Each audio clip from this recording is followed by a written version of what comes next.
আপনাকে আল্লাহ শুকর কেন খেতে নিষেধ করেছে? হ্যাঁ, তাহলে ওই নোংরামি করবেন।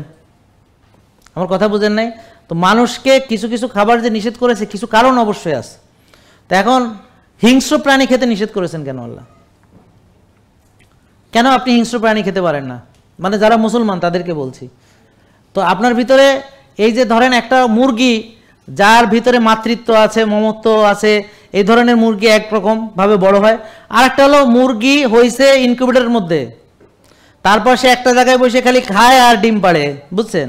ওর কোনো ফ্যামিলি নাই, এনভায়রনমেন্টের সাথে রিলেশন নাই, হ্যাঁ, মোরগের সাথে কোনো সম্পর্ক নাই, বুঝতে পারছেন? বাচ্চা কাচ্চা নাই, আর ওর ডিম তো আপনি সব খেয়ে ফেলাইতেছেন। বেচারা একটা ডিম থেকে একটা বাচ্চা ফুটাইতে পারে না, তার ডিপ্রেশন বুঝেন? তা এখন আপনার ডিপ্রেশন কোত্থেকে আসে?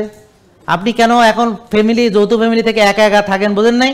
মুরগির যেমন ফ্যামিলি ধ্বংস করছেন, এখন নিজের ফ্যামিলি ধ্বংস করছেন। প্রতিশোধ ওই মুরগির বাচ্চা হয় না, তোরও বাচ্চা হয় না, এটা হলো প্রতিশোধ। জেকে লাইফস্টাইল, ওষুধ মুক্ত সুস্থ জীবন।